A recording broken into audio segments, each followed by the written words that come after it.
والإسلام ديني ومحمدا رسول الله ويقيني. Assalamualaikum Ustadz. Waalaikumsalam warahmatullahi wabarakatuh. Ustadz, saya dengar tadi datang dari Palembang Ya. dan siang tadi udah ketemu dengan ARS Habib Rizik Syihab. Alhamdulillah Pak Kani. Di Megamendung. Jadi sepertinya Ustadz ke Jakarta kali ini memang karena ARS datang ke Jakarta atau pulang kampung. Satu sisi memang kebahagiaan saya, karena selama ini setiap saya ceramah kemana-mana jamaah bertanya kapan Habib Rizik pulang. Oh, gitu. Mereka menganggap seolah-olah saya tahu semua yang terjadi dengan Habib Rizik. Saya di Mesir, beliau di Imam Muhammad Ibn Saud di Riyadh. Mesir ini lebih terbuka, sedangkan Riyadh ini satu mazhab saja. Iya.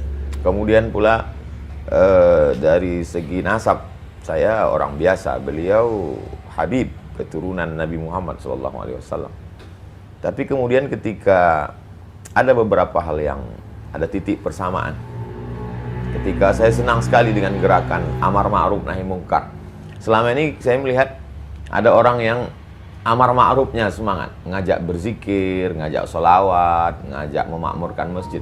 Tapi ketika mungkar, melihat perbuatan maksiat itu diam. Karena memang amar ma'ruf nahi mungkar ini kan terkait dengan kepentingan orang banyak. Sehingga kalau itu kita sentuh, kalau ke istilah orang Melayu, kalau periuk belanga orang tersentuh dia mengamuk. Iyalah. Nah, jadi saya simpati dari awal. Sebelum saya ketemu beliau, sebelum hiruk pikuk Pilkada Jakarta 2017. Jadi soal keberanian maksud Ustaz. Keberaniannya itu bagi saya sesuatu yang menantang, saya senang. Apa fenomena dengan dia balik sekarang ini setelah sekian lama mengungsi lah ke Saudi Arabia? Kalau sekarang itu kan kita lihat Pak Karni, beberapa FB sahabat-sahabat kita itu kan dihilangkan berita terkait semua yang menulis HRS, Imam Besar, Habib Rizik Syihab itu kan langsung hilang. Kemudian yang posting-posting Instagram juga hilang. Saya masih ingat itu ketika kami umroh Januari 2018 di Makkah. Ketika itu saya ada waktu itu Ustadz Dery Sulaiman. Ustadz Dery Sulaiman mau tes streaming. Sudah dikasih tahu sama yang lain, tes aja, nanti 5 menit pasti down. Dia tes betul. Aku tes, dia bilang. Begitu 5 menit langsung down. Jadi apa sebenarnya kesalahan makhluk hamba Allah yang satu ini? Berapa triliun negeri ini sudah dirugikannya? Apa BUMN yang pernah dia jual? Jadi bagi saya itu sesuatu, sehingga sampai menyebut namanya pun, menulis namanya pun. Tapi yang namanya manusia ini kan semakin ditekan, semakin diintimidasi, semakin justru pergolakan semakin. Untuk umat Islam sendiri, bagaimana Ustadz melihat Habib Rizik? Umat Islam ini kita mengajarkan di sekolah-sekolah dari mulai MDA sampai ke Universitas Islam, kita mengajarkan tentang integritas, tentang kejujuran, tentang keadilan, tentang bagaimana bersikap terhadap penguasa. Tapi kemudian santri-santri itu dalam tanda kutip bisa melihat hipokrit. Tidak sesuai dengan yang dibaca di kitab kuning, tidak sesuai dengan yang dia dengar dalam ceramah, dalam kenyataan. Maka dia menggantungkan satu harapan, sosok yang dia rindukan. Dan itu terjawab pada diri Habib Rizik Syihab. Jadi sebab itu kalau ada orang bertanya, apa rahasia di balik manusia bisa menyambut beliau sedemikian ramai? Ada yang mengatakan 3 juta di airport itu. Apa di balik itu semua? Kalau bagi saya simpel saja. Orang sedang mencari sosok, kemana dia menggantung harapan. Ketika dia lihat sosok itu, hatinya sudah terpaut. Kalau sudah cinta, apapun dia lakukan. Dengan mata kepala saya sendiri, Pak Karni, saya melihat ibu-ibu menggendong anak berhenti di tengah jalan karena lelah berjalan kaki tadi. Karena untuk menuju lokasi markas dakwah pesantren Habib Rizik di Megamendung itu jalannya berkelok, mendaki, jalan tanah, melewati dan mobil tidak masuk. Mereka jalan kaki. Apa yang mereka cari? Tidak ada pembagian sembako. Tidak ada makanan, tidak apa. Bahkan mungkin mereka pun tidak melihat Habib Rizik. Tapi mereka merasakan kepuasan batin. Simbol gitu. Simbol. Ikon. Sebagaimana cintanya anak muda kepada penyanyi R&B atau K-pop. Begitu juga lah umat yang haus, rindu. Satu sisi mereka melihat dia sebagai ulama. Satu sisi mereka melihat dia sebagai pejuang keadilan. Satu sisi mereka melihat dia sebagai orang tertindas, teraniaya. Tapi ada satu sisi lagi juga mereka melihat dia sebagai keturunan Rasulullah SAW. Ustadz sendiri saya lihat mulai dilirik oleh politik ini. Yang penggagas, salah satu penggagas Partai Masubi baru, Ya. Reborn Masubi, udah mengumumkan Ustadz akan jadi Dewan Surah. Jadi apa ya Ustadz mulai tertarik untuk ikut dalam politik? Saya, Pak Karni, dalam 30 malam bulan Ramadan itu, ada satu malam saya khususkan kajian politik Islam. Kemudian kalau saya memberi kuliah umum di mahasiswa, selalu saya pesankan kalian mesti ambil peran di politik. Kalau tidak, politik kita akan diambil orang lain. Kemudian kalau saya ceramah di mana-mana, walaupun itu tablik akbar di stadion, di tanah lapang, sebenarnya substansi isi yang saya sampaikan itu hanya 3 poin saja. Pertama, islahut tarbiyah, perbaikan pendidikan. Masukkan anak ke TK Quran, SD Quran, SMP Quran, SMA Quran. Setelah itu terserah dia mau kuliah di mana. Yang penting basicnya Islam, Quran. Yang kedua, islahul iktisad, perbaikan ekonomi. Maka gerakan belanja ke warung tetangga, produk halal, bangkitkan ekonomi umat. Kemudian itu banyak sekali video endorse saya terhadap produk-produk UMKM dan lain sebagainya. Yang ketiga adalah islahul siyasah, perbaikan politik. Makanya di mana-mana saya tausiah, pilihlah anggota legislatif yang peduli pada perda syariah, kemudian pilihlah pemimpin yang memperdulikan pada ajaran Islam. Kalau paling tidak dia menyuarakan peraturan-peraturan atau sikap dia, itu keberpihakan dia kepada Islam. Itu yang selalu saya sampaikan. Maka ketika saya diminta sebagai narasumber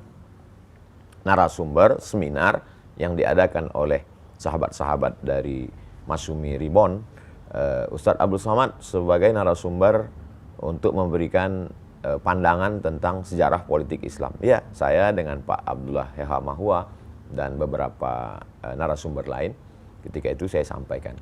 Jadi kalau kata Pak Karni Masumi Ribon melirik saya, sesungguhnya tidak hanya Masumi Ribon, aspek politik, segala sesuatu yang memerlukan orang ramai, orang banyak, tidak hanya politik, dari mulai endorse kerupuk sampai endorse partai, saya kira mereka akan gandeng saya.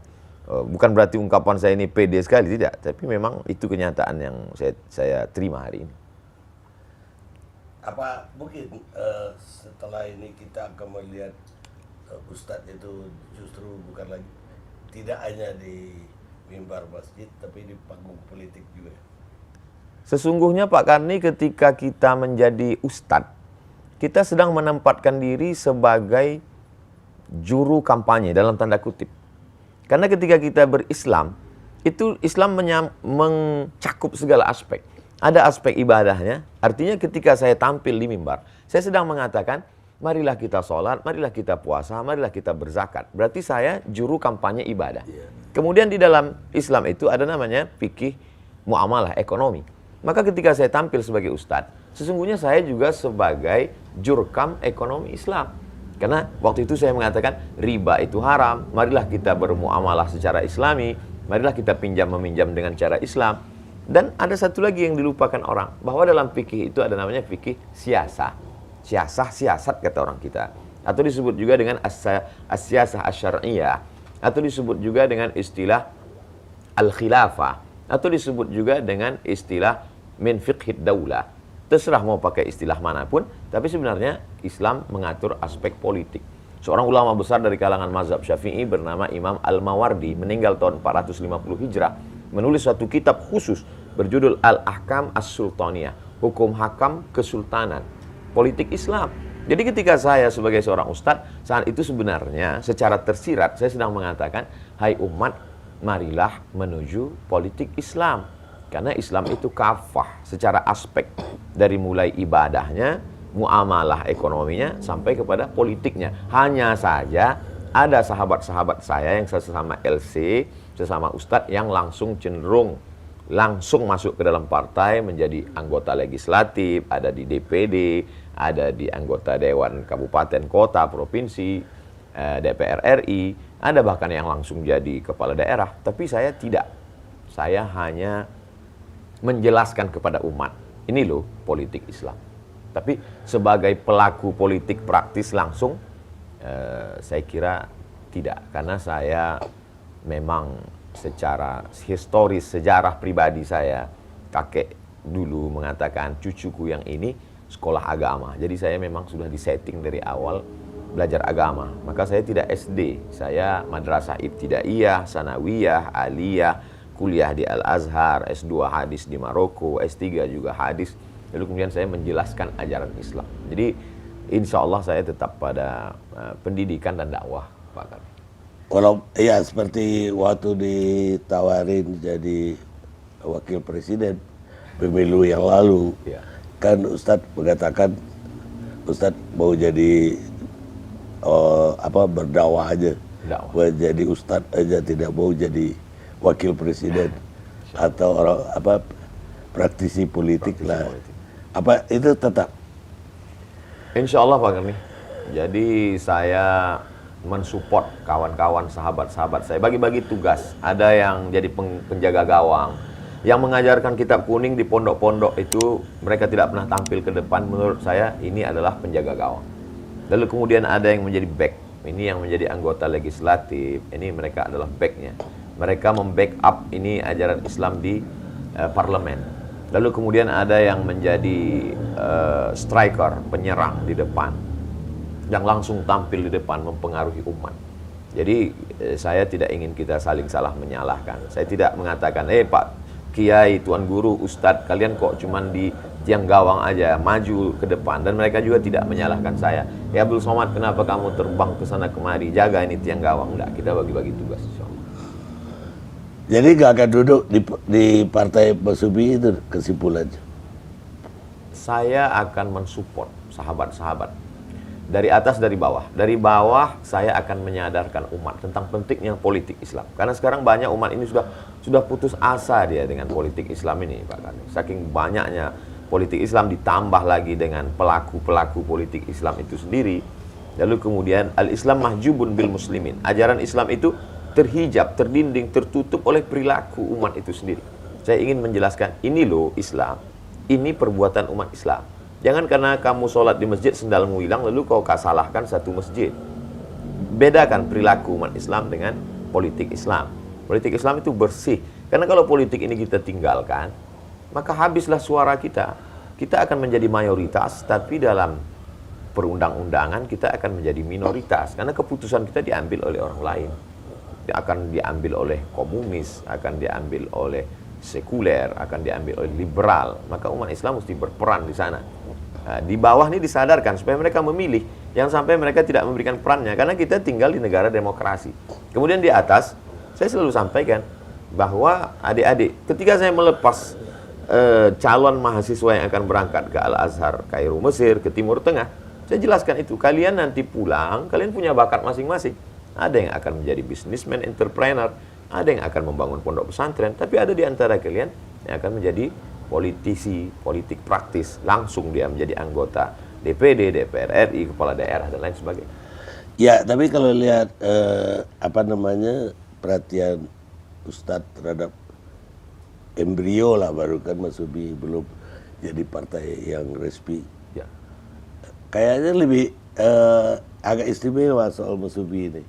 Karena partai-partai Islam lain selama ini nggak kelihatan ada pendekatan atau keakraban Ustadz. Ya. Padahal banyak sekali, ada PAN, ada PKB, P3, ada PKS. Kalau Pak Karni ingat ketika kita pemilu tahun 2018-19,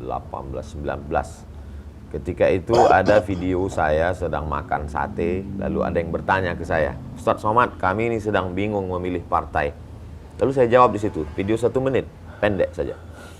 Ya pilihlah yang memperjuangkan yang jelas di parlemen, diantaranya tentang peraturan undang-undang haram khamar. Saya katakan, waktu itu saya sebut partainya PKS dengan PAN.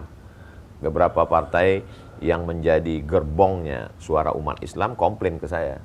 Kan partai yang isinya umat Islam bukan cuma yang religius, nasionalis, kami juga. Tapi menurut ijtihad saya 2 itu yang saya sebut. Jadi artinya kalau saat itu saya sebutkan PKS, saya sebut PAN, hari ini saya bersama dengan orang-orang tua, sahabat-sahabat Masumi karena ada sejarah masa lalu. Saya sebenarnya ingin menjelaskan mereka bisa saja berbeda seragam, berbeda baju, karena saya berprasangka baik, husnuzon, kullu mujtahid musib. Semua yang berijtihad itu benar. Dia dapat 2 pahala. Satu sisi dia sudah berijtihad, ijtihad politik. Satu sisi dia dapat pahala karena ijtihadnya. Kalau dia benar, maka dia dapat 2. Andai dia keliru, tersalah, dia tetap dapat 1 karena dia sudah berusaha. Ya. Jadi saya mensupport gerakan itu. Apa ada sejarah orang tua atau kakek dulu juga bersumi?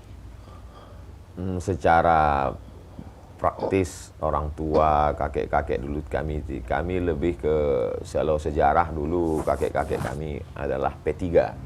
Karena waktu itu zaman Pak Harto kan kita cuma ada 3 saja.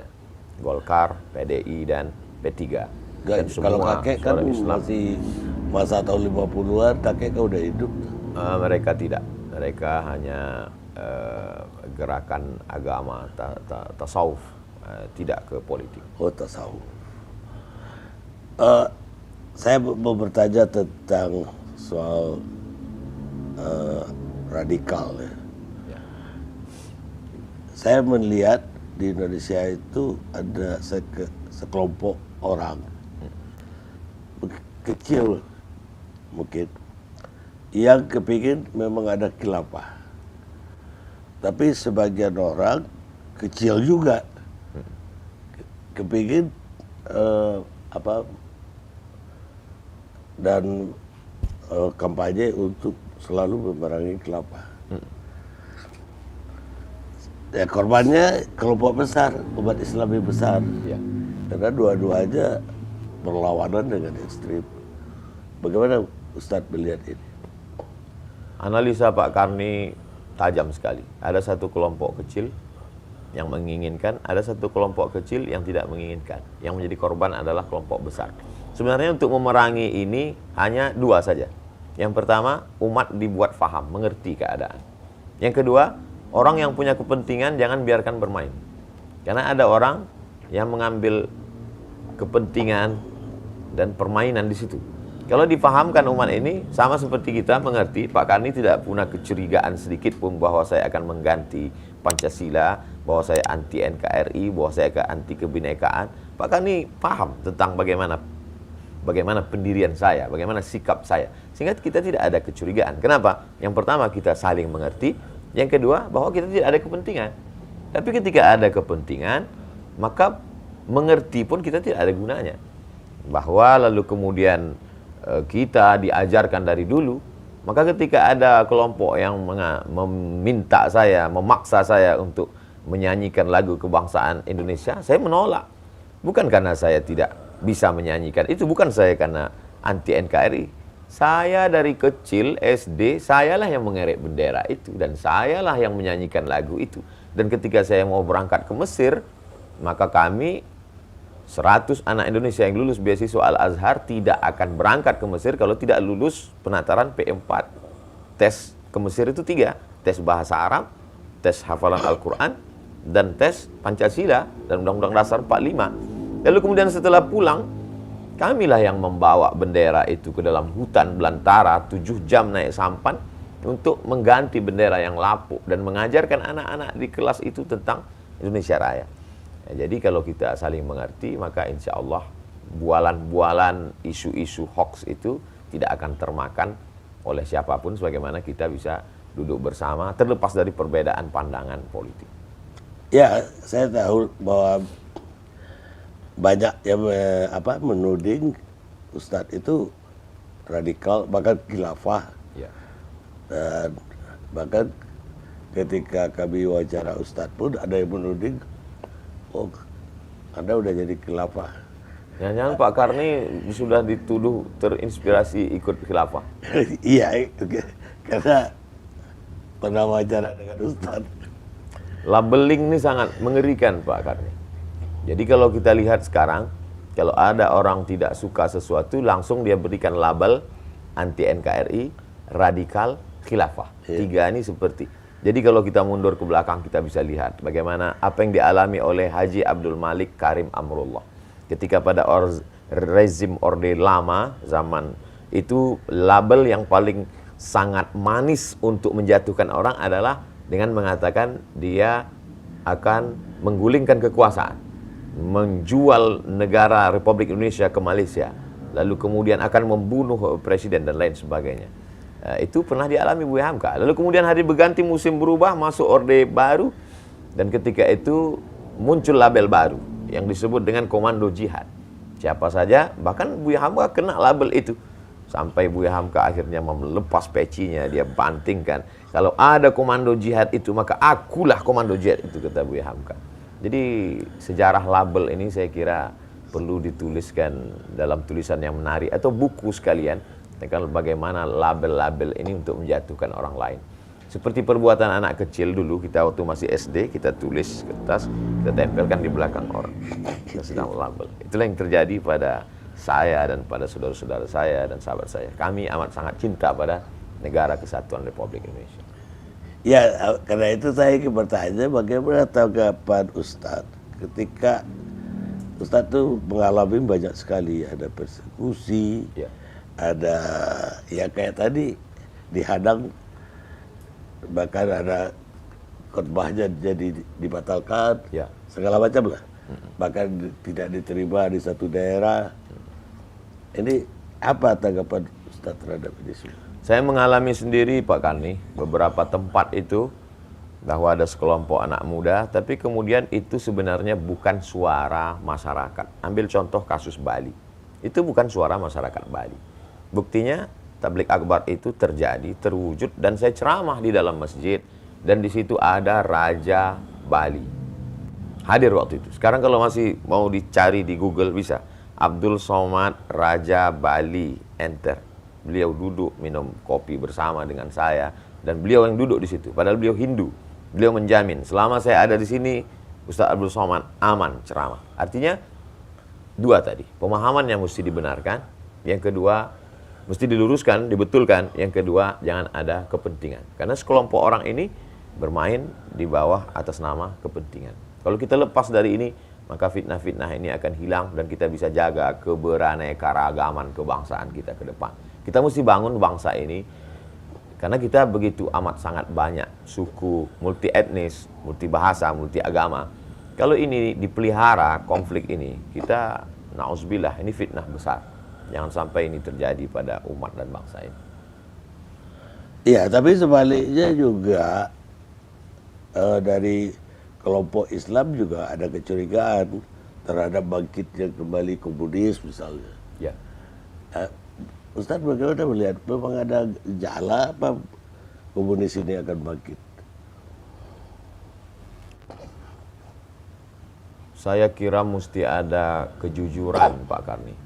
Jadi kejujuran bagaimana, kenapa orang yang mengibarkan bendera la ilaha illallah dilarang, ditangkap, dikriminalisasi. Lalu kenapa orang yang menulis buku Aku Bangga Sebagai Anak PKI dibiarkan? Jadi kalau ada kecurigaan umat, ini kan lalang kering. Lalang kering ini mesti disiram supaya apinya tidak menjalar kemana-mana. Jadi jangan sampai kita belah bambu, yang satu diinjak, yang satu dinaikkan. Kita harus bersikap adil. Maka dalam Islam diajarkan i'dilu, bersikap adillah kamu. Wa aqrabu littaqwa, adil itu lebih dekat kepada takwa.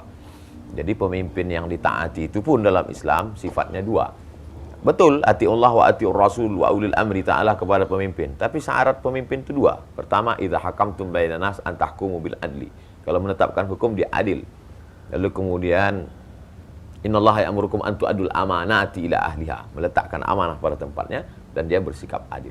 Jadi kalau umat ini mulai ada komplain, dia lihat ketidakadilan, maka bersikap adil, maka insya Allah isu-isu itu akan hilang dengan sendirinya. Termasuklah isu komunis.